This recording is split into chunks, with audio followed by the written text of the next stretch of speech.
The call came at 5:52 a.m. on a Thursday morning. I was already awake, sitting in my favorite chair by the window, watching the early light creep over the frozen St. Lawrence River. January in Montreal has a particular kind of stillness, the kind that makes you think about time passing, about what matters. My phone buzzed on the side table, showing my brother's name. Victor. We hadn't spoken in almost a month, not since our last uncomfortable visit to the care facility where our mother lived. Raymond. His voice had that strange formality he always used when delivering news he thought made him important. I have something to tell you. Mother passed away last night. In her sleep, very peaceful. I set down my coffee cup, my hand suddenly unsteady. What are you talking about? I was planning to visit her this afternoon. The funeral is Saturday, he continued, as if I hadn't spoken. I've already made all the arrangements. The service will be at St. Patrick's Basilica. Mother would have wanted something dignified. I tried to process what he was saying, but something felt wrong. Not just the shock of the news, but something in his tone, something rehearsed. And Raymond, he added, his voice dropping slightly, about Mother's estate. Her will is very clear. Everything goes to me. The house in Westmount, the cottage in the Laurentians, her investments, all of it. You're not mentioned. Don't waste your money on lawyers trying to contest it. She made her wishes known. Then he hung up. I sat there in my living room, staring at the phone in my hand, the morning light growing brighter outside. My mother dead. Just like that. And my brother's first instinct wasn't to share grief or comfort, but to inform me I was getting nothing and warn me not to fight it. Something was very, very wrong. Let me explain who I am and how we got here. My name is Raymond Belanger. I'm 66 years old. A retired accountant who spent 40 years helping small businesses manage their finances across Quebec and Ontario. My wife, Helene, passed away 4 years ago from a stroke that came without warning. We had one daughter, Sophie, who's now 32, and works as an environmental lawyer in Vancouver.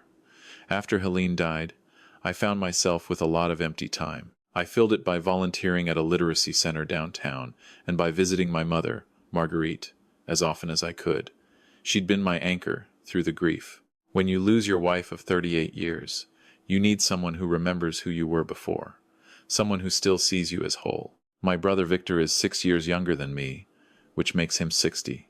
We grew up in the same house in Verdun, played hockey together on the outdoor rink at Park Woodland, shared a bedroom until I left for university. But somewhere along the way, we became strangers who shared a last name. Victor went into real estate development, always chasing the next big project, always leveraged to the maximum. His company, Belanger Properties, had a flashy office in Old Montreal and a reputation for cutting corners. There were whispers over the years about projects that fell through, investors who lost money, lawsuits quietly settled. His wife Denise worked as a dental hygienist, and I'd noticed at family gatherings that she seemed increasingly tired, increasingly careful about what she said. Our mother, Marguerite Belanger, was 87 years old and had been sharp as a tack her entire life. A retired librarian who'd worked at the Grande Bibliothèque for 35 years, she could still quote Proust in French and Dickens in English, often in the same conversation. She completed the Globe and Mail crossword every morning in pen. She lived independently in her beautiful old house in Westmount until about 10 months ago, when Victor convinced her she needed help managing her affairs. She's getting forgetful, he told me at the time. I found unpaid bills, Raymond. She left the stove on twice last week. I think I should become her power of attorney, just to help with the paperwork. I'd been hesitant. Mother seemed fine to me, but Victor was persuasive, and Mother herself agreed, though she seemed uncertain. He's my youngest, she said, patting my hand. Let him feel useful. Within 3 weeks of Victor getting power of attorney, Mother was diagnosed with severe dementia by a doctor I'd never heard of. Victor moved her into Maple Ridge Senior Care in Point Claire, insisting she could no longer live alone. When I visited, I barely recognized her. My vibrant, witty mother sat slumped in a wheelchair, staring at nothing. She didn't know my name. She couldn't follow a simple conversation. She seemed drugged, sedated, absent. How is this possible? I'd asked her doctor, a man named Dr. Martin Gagnon. She was doing crossword puzzles 2 months ago. Dementia can progress very rapidly in elderly patients, he'd said smoothly, not quite meeting my eyes. The decline can be sudden and severe. but it hadn't sat right with me.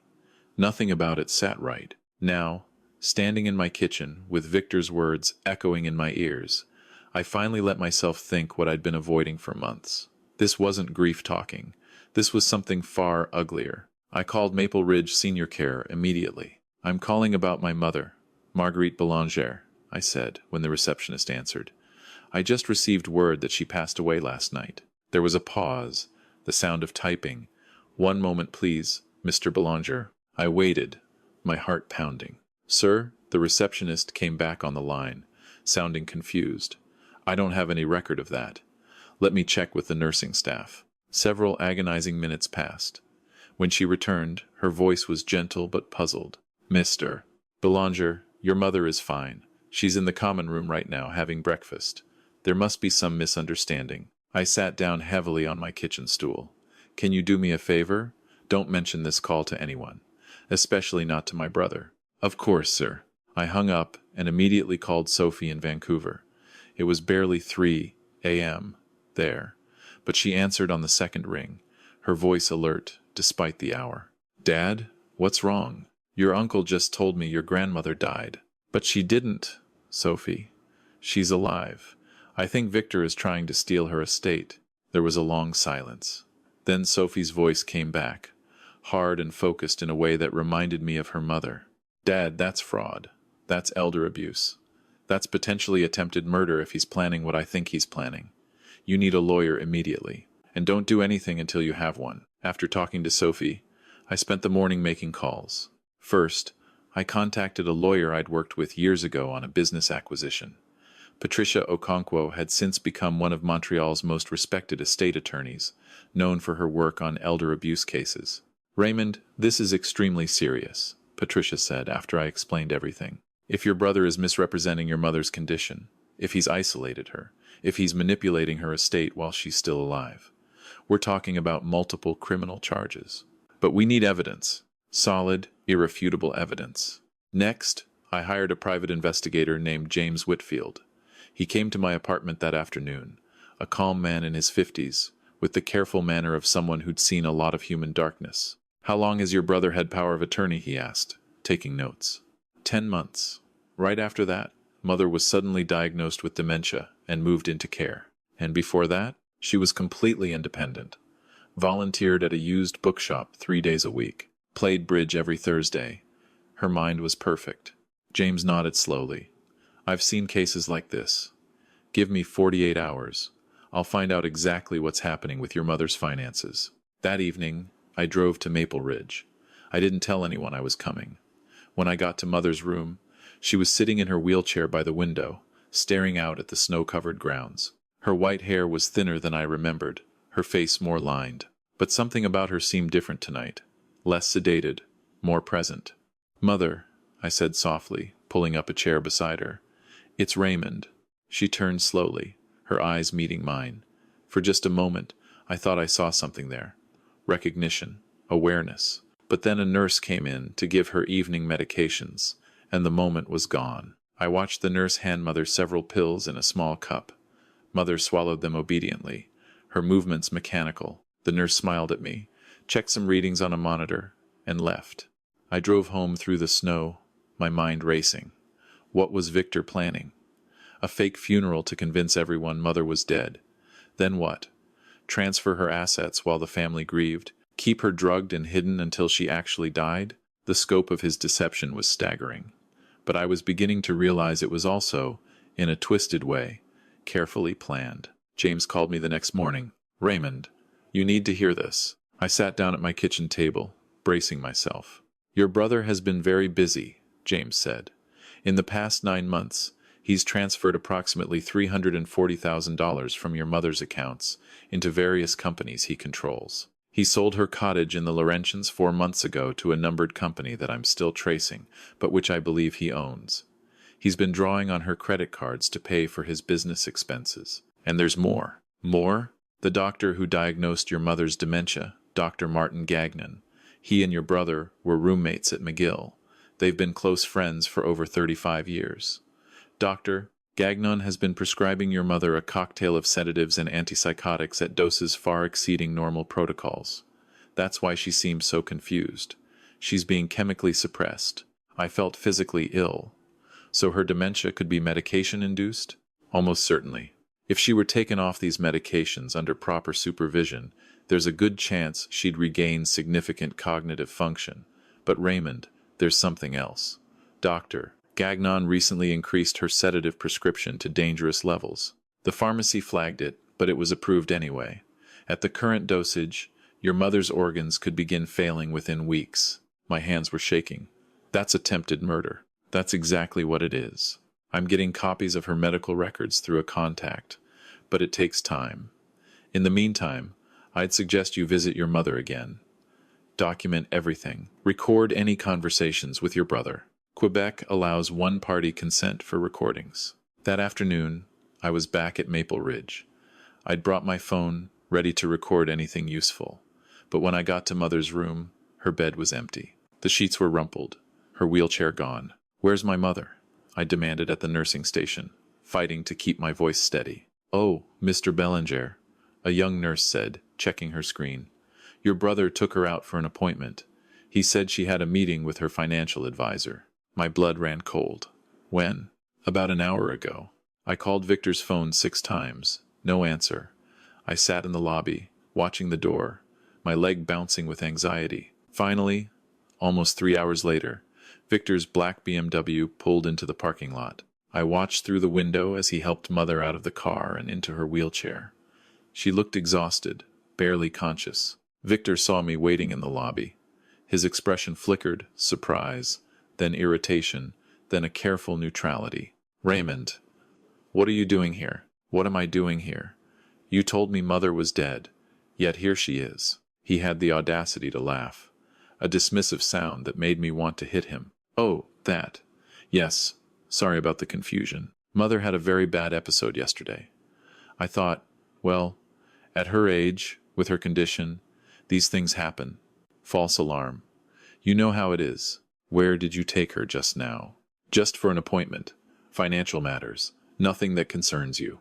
"Everything about our mother concerns me." Victor's expression hardened. "I'm her power of attorney, Raymond.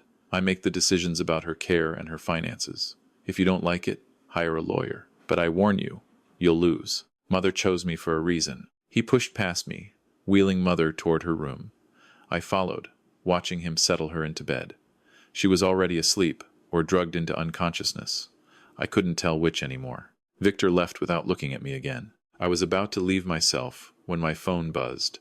An unknown number. I almost ignored it, but something made me answer. "Hello?" Silence. Then a whisper. A woman's voice, faint and scratchy. "Raymond?" "Yes. Who is this?" "Raymond. It's me." The voice was so quiet I had to press the phone hard against my ear. "It's your mother." I froze. That was impossible. Mother was right there in her room, sedated, barely conscious, and this call was coming from a blocked number. "Raymond, listen carefully. I don't have much time. I need you to come to my room tonight. Very late, after midnight. Make sure Victor isn't here. And Raymond, don't tell anyone about this call." The line went dead. I stood in the parking lot, snow falling around me, staring at my phone like it had become something from another world. That voice, even whispered and strained, it had sounded like my mother. Not the confused, vacant woman I'd been visiting for months. My real mother. The sharp, clear-minded woman who'd raised me, who'd taught me to read, who'd sat with me through long nights when Helene was sick. It wasn't possible, but I had to know. I waited in my car in the far corner of the parking lot until well after midnight. Victor's BMW was long gone. The night shift had settled in. Just a skeleton crew. I used my visitor code to enter through the side entrance and made my way quietly to Mother's room. She was sitting up in bed, the lights dim. When I entered, she turned to look at me, and in the low light, I saw her eyes, clear, focused, completely lucid. "Close the door," she said. Her voice was normal, strong, not the confused mumble I'd heard for nearly a year. I shut the door, my hands trembling. "Mother, what is happening?" She smiled at me, actually smiled. With that particular expression I remembered from childhood, the one she'd worn when she'd caught me and Victor sneaking cookies before dinner, equal parts exasperation and love. "Sit down, Raymond. We have a lot to discuss, and not much time. I sat down, completely stunned. Are you all right? What's going on? How are you? I'm fine, she said, reaching over to take my hand. Her grip was firm, steady. I've been fine this whole time. But the dementia, the diagnosis, you couldn't even recognize me, because I was pretending. The room seemed to spin. Pretending? She squeezed my hand, her eyes never leaving mine. Raymond, I'm 87 years old.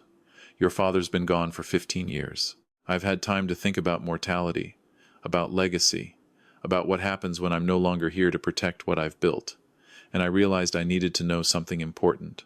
I needed to know which of my sons would actually take care of me when I couldn't take care of myself. Not for my money, not for inheritance, but because they loved me. I stared at her, trying to process what she was saying. When Victor suggested becoming my power of attorney, I saw it as an opportunity. A test. I agreed, but first, I consulted my own lawyer, someone Victor has never met. Her name is Catherine Tremblay. We put most of my real assets into an irrevocable trust, protected and untouchable, weeks before Victor got the POA. The accounts he has access to, I only left enough in them to see what he would do, to see who he really is. Mother, I said, my voice breaking, why didn't you tell me? Her eyes grew sad. Because I had to test both of you, Raymond. I had to see who would visit me when I couldn't give them anything in return, who would hold my hand even when I didn't know their name, who would show up.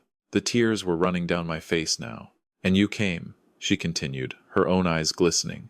3 times a week, every week, you sat with me. You talked to me about Sophie, about your volunteer work, about the books you were reading, even when I acted like I had no idea who you were. Even when I couldn't respond, you never stopped coming.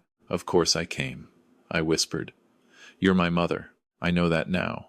But Victor, she shook her head slowly. Victor failed, Raymond. Worse than I ever imagined. She reached into the drawer of her bedside table and pulled out a small recording device. I've been documenting everything for 9 months. Every time Victor came to pressure me to sign documents. Every time he got angry when I played confused. Every time he brought papers trying to transfer my house, my investments, my cottage. I have recordings of him discussing his plans with Dr. Gagnon, that corrupt friend of his. I have records of every dollar he's stolen. The 340,000, I said. She nodded. From the accounts I left accessible. I've been letting him dig his own grave, Raymond, giving him enough rope to hang himself. But the medications, I said, the sedatives, aren't they dangerous? She smiled grimly. Ah, yes. Dr. Gagnon has been prescribing me heavy doses of sedatives and antipsychotics. What he doesn't know is that I've been palming most of them, hiding them under my tongue, spitting them out later. The nurses he trusts aren't as observant as they should be. I've been taking just enough to appear sedated when Victor visits, but staying clear-headed the rest of the time. It hasn't been easy, but I've managed. I shook my head in disbelief. Mother, that's incredibly dangerous. What if you'd actually taken too much? What if something had gone wrong? Then at least I would have died knowing the truth about my sons. But Raymond, there's something more urgent.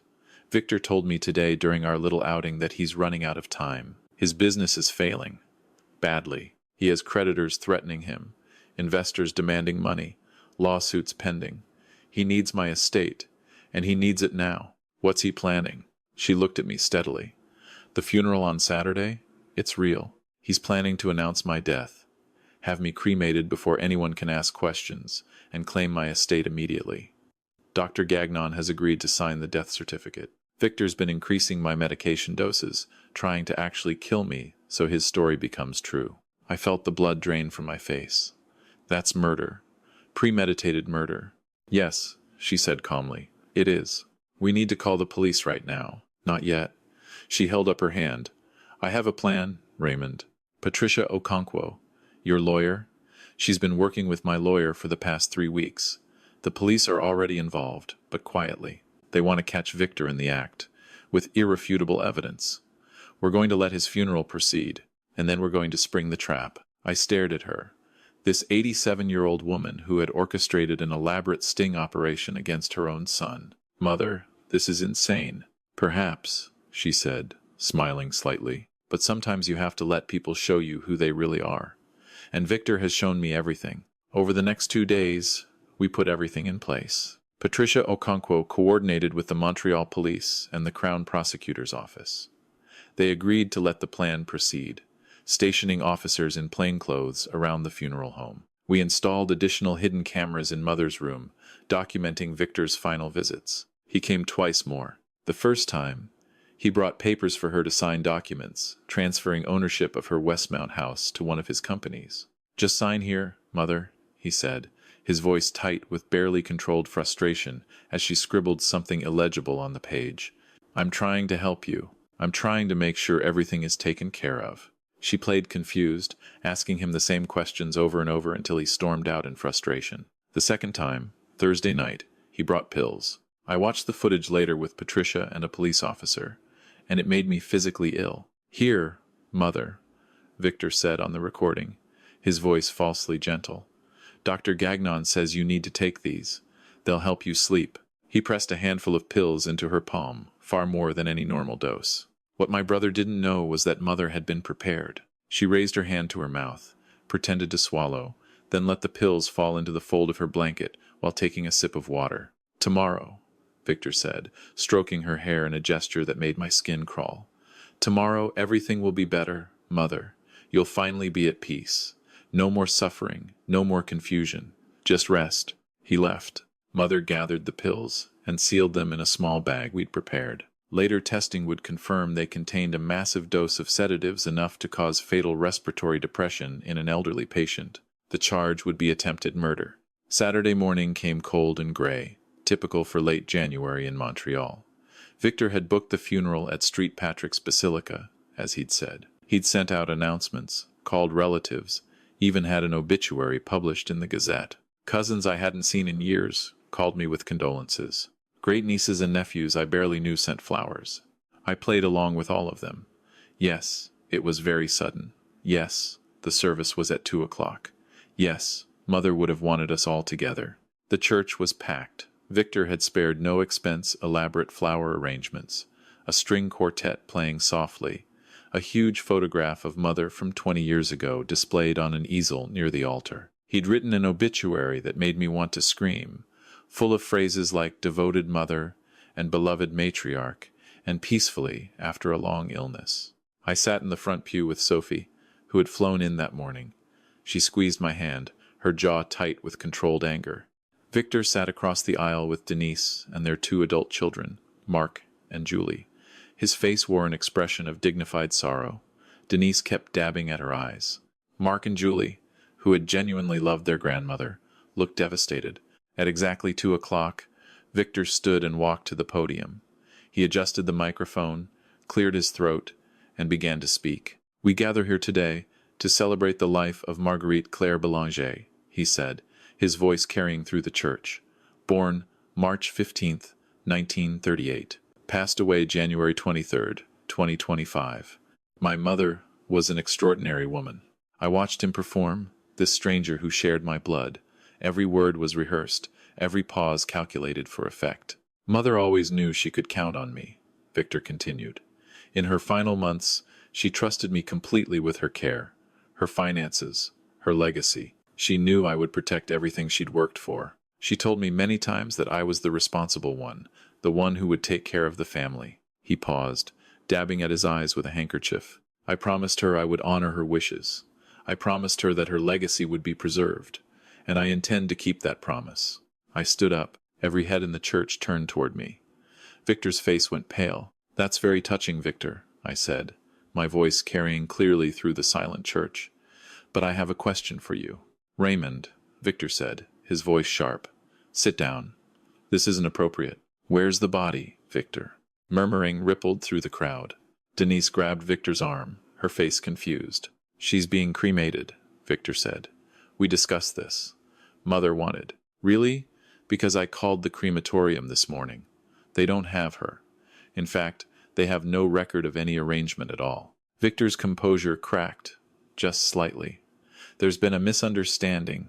The arrangements were—" "Where's the death certificate, Victor? Who signed it? Because I've spoken with the provincial coroner's office, and they have no record of our mother's death." "Raymond, stop this," Victor hissed. I looked toward the back of the church and nodded. The main doors swung open, and there, framed in the gray winter light, was our mother. She walked slowly, using a cane, but her back was straight and her eyes were clear. She wore her best navy blue dress, the one she'd always saved for special occasions. Behind her walked two uniformed police officers and a woman I recognized as Patricia Okonkwo. The church erupted. People stood, gasped, cried out. Someone screamed. Victor's daughter, Julie, burst into tears, but these were tears of joy and confusion, not grief. Mark grabbed the pew in front of him like he might fall over. Mother walked down the aisle, her steps slow but steady. The crowd parted for her like water. When she reached the front of the church, she stopped directly in front of Victor. "Hello, son," she said, her voice strong and clear, carrying through the now silent church. "As you can see, reports of my death have been greatly exaggerated." Victor's mouth opened and closed. His face had gone from pale to gray. "Mother," he stammered, "you're confused. You're sick. You don't understand what's happening." "I understand perfectly," Mother said. "I've understood everything for the past 10 months. Every theft, every forged document, every pill you tried to force down my throat. I've been recording it all, Victor. Every word, every crime." She turned to face the assembled crowd, family members, friends, colleagues from her years at the library, neighbors she'd known for decades. "I'm sorry for deceiving all of you," she said. "I know this must be shocking, but I had to know the truth. I had to see what my own son would do when he thought I was helpless." One of the police officers stepped forward. "Victor Belanger, you're under arrest for elder abuse, theft over $5,000, fraud, forgery, and attempted murder. You have the right to remain silent. Anything you say can and will be used against you in a court of law." Victor tried to run. He actually shoved past the officer and bolted for the side door. But he only made it 4 steps before 2 plainclothes officers I hadn't noticed intercepted him, brought him down, and handcuffed him on the stone floor of the church. Julie was sobbing. Mark stood frozen, his face a mask of disbelief and horror. Denise had slumped back in the pew, staring at nothing, her whole world collapsing around her. As they hauled Victor to his feet, he shouted back at Mother, "I'm your son. You can't do this to me. I needed that money. The business is failing. I have debts. You don't understand." Mother watched him with an expression I'll never forget, grief and love and terrible disappointment, all mixed together. "You were my son," she said quietly, "but you stopped being my child the moment you decided my life was worth less than your bank account." They led him away through a side door. The church remained silent, except for quiet crying. I went to Mother and put my arm around her. She leaned into me, suddenly looking every one of her 87 years. "It's over," I said. "No," she replied softly. "It's just beginning." The legal proceedings took 8 months. Victor initially fought the charges, claiming that Mother was mentally incompetent and that he had been acting in her best interests. His lawyers argued that she couldn't possibly have orchestrated such an elaborate deception while suffering from dementia. But the evidence was overwhelming. The recordings captured everything: Victor pressuring Mother to sign documents, threatening to increase her isolation if she didn't cooperate, discussing with Dr. Gagnon how to keep her drugged and compliant. Bank records showed the systematic theft of $340,000. The pills Victor had given Mother that Thursday night were tested and confirmed to contain a lethal dose of sedatives. Dr. Gagnon's prescription records showed a clear pattern of deliberate overmedication designed to incapacitate and ultimately kill. Dr. Gagnon himself, faced with the loss of his medical license and potential prison time, eventually agreed to testify against Victor in exchange for a reduced sentence. His testimony was devastating. He admitted that he had diagnosed Mother with dementia without proper evaluation at Victor's request, and had been prescribing dangerous levels of medication, knowing the intent was to eventually cause her death. The College of Physicians and Surgeons of Quebec revoked Dr. Gagnon's license permanently. He pleaded guilty to criminal negligence causing bodily harm and conspiracy to commit fraud, receiving a sentence of 4 years. Victor's trial made national news. The case became a symbol of elder abuse, of the vulnerability of aging parents, of the betrayals that money can cause within families. In the end, Victor pleaded guilty to avoid a trial that would have exposed every detail of his scheme to public scrutiny. The charges included elder abuse, theft over $5,000, fraud, forgery, and attempted first-degree murder. The judge was not lenient. "Mr. Belanger," she said at sentencing, "you systematically abused the trust your mother placed in you. You stole her money. You isolated her from family. You conspired with a medical professional to drug her into compliance. And when that wasn't enough, you attempted to murder her so you could inherit her estate before your creditors closed in. This was not a moment of weakness. This was a calculated, months-long campaign of cruelty against a vulnerable elderly woman who happened to be your own mother." Victor was sentenced to 15 years in federal prison, with no possibility of parole for 10 years. He was ordered to repay the $340,000 he had stolen, plus an additional $100,000 in punitive damages. His real estate license was revoked permanently. His company, Belanger Properties, collapsed into bankruptcy. Denise filed for divorce within a month of Victor's arrest. She received full custody of their children. Mark, who was 28 and working as an engineer, cut off all contact with his father. Julie, 25, and just finishing her master's degree, tried to maintain some relationship through letters, but eventually the letters stopped. Sophie and I did our best to stay in their lives, to be the stable family they needed. We weren't close, but we were present.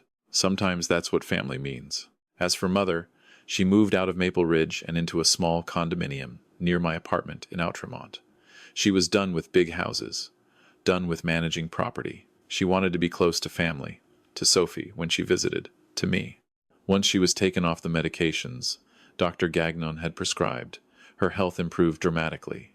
Within 6 weeks, she was back to completing crossword puzzles in pen. Within 3 months, she was volunteering again, this time at an organization that helps seniors recognize the warning signs of financial abuse.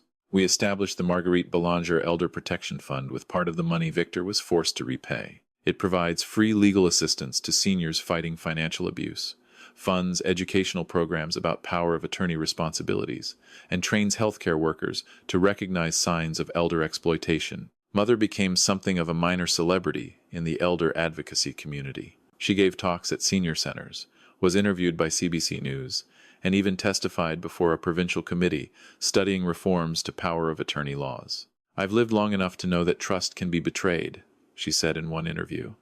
"But I've also learned that awareness is protection. If my story helps even one family recognize the warning signs before it's too late, then everything I went through was worth it." One evening, about a year after Victor's conviction, Mother and I sat on her balcony watching the sun set over Mount Royal. She held a cup of tea, wrapped in a warm shawl against the cool autumn air. "Do you regret it?" I asked. "The way you tested us?" She was quiet for a long time. "I regret that it was necessary," she finally said. "I regret that my own son could do what he did. I think about the boy he was, Raymond, the little boy who used to bring me dandelions from the backyard, who cried when his goldfish died, who held my hand during thunderstorms. What happened to that boy? When did he become someone who could look at his own mother and see only a bank account?" I didn't have an answer for her. I'm not sure there is one. "But," she continued, "I don't regret finding out the truth. I needed to know, Raymond. I needed to know who would love me when I had nothing to give, and you gave me everything that mattered. You taught me to be that person," I said. "You and Dad. You taught me that integrity matters, that doing the right thing matters even when it's hard, especially when it's hard." She smiled, reaching over to squeeze my hand. "That's why you passed the test," she said. "Not because you visited me, though that mattered, but because even when you thought I was gone, even when you thought you were getting nothing, you didn't accept the lie. You didn't let Victor get away with it. You fought for what was right. That's what real family does." We sat in comfortable silence, watching the city lights come on across the mountain. "You know what the saddest part is?" Mother said eventually. "What?" "If Victor had just asked for help, if he had just come to me and been honest about his problems, I would have helped him, not enabled bad decisions, not bailed him out of consequences he'd earned, but helped. I would have found a way. Instead, he chose to steal. He chose to treat me like I was already dead, and that choice cost him everything."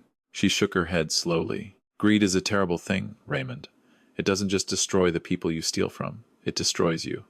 Victor lost his freedom, his family, his reputation, his future. And for what? Money he would have received eventually anyway, if he just had patience and integrity.